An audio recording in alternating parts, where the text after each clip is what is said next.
Good morning everyone, it's Carol here at Oak House Journals and I'm going to attempt week 19 of the Stitched Circle Show Challenge being hosted by Lisbeth Degn, and details are in the description box below the video if the challenge is new to you.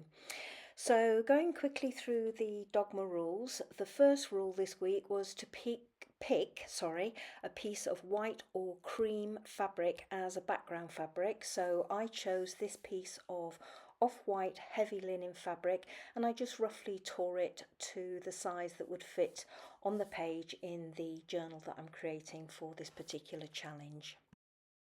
The second Dogma rule was to choose a piece of fabric that looks like china or porcelain.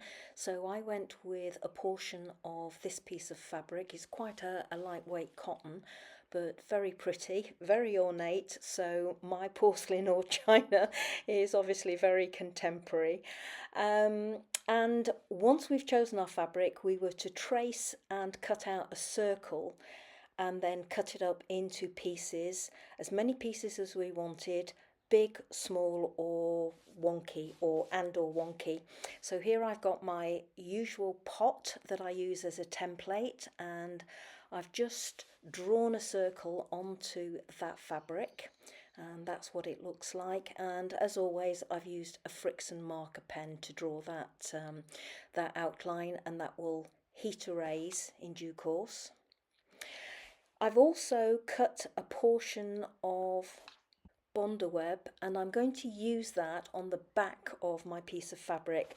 The third Dogma rule was to use invisible basting to baste the pieces that we cut from that circle onto our background fabric, and for me I felt it was easier to use this Bondaweb.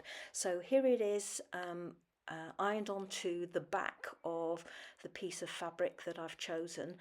But of course a Frixion marker pen, as I've said, is heat erasable, and to bond the Bondaweb or adhere the Bondaweb to the fabric, obviously you use an iron, so I had to redraw my circle. So this is my Bondaweb on the back of my circle, or my scrap of Bondaweb on the back of my fabric, and my circle redrawn.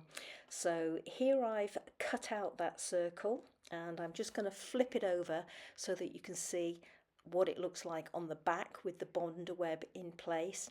And here it is. It's in place with the backing intact, which actually makes it a lot easier for actually marking where we want to cut that circle up into pieces, big or small, wonky or otherwise, that we want to actually adhere to our backing fabric. So as you can see here, these are my pieces all cut out, and this is what it looks like on the front now that those pieces are cut. In this picture you'll see my pieces just laid onto that backing fabric.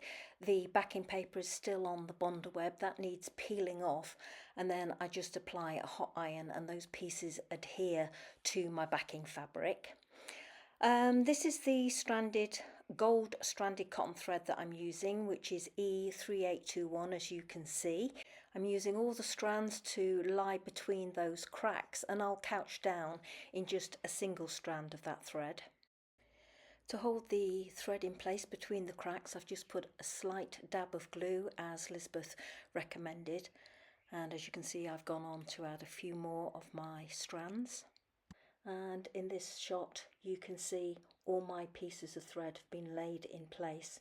Now the stitch we're using this week is couching stitch, so I've started off doing tiny little couching stitches to hold that partially glued stranded floss in place, and I think you can just about make out where I've done my little couching stitches, and that's what it looks like on the reverse.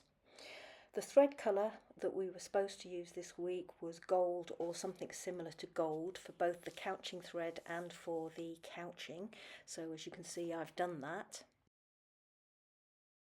So this picture shows everything all couched down, and I decided to leave little tails at the end of my cracks just to add a little bit of interest to my piece this week. Ideally, I would have liked to have been able to embroider all the way around the outside or along the circumference of my circle, but that wasn't part of the Dogma rules. So I've just left those little tails just to add a little bit of interest. And there you can see my couching stitches. So as always, everybody, thank you so much for joining me. I hope you enjoyed seeing my effort for week 19 of this challenge, and I hope you join me next week. Take care. Bye-bye now.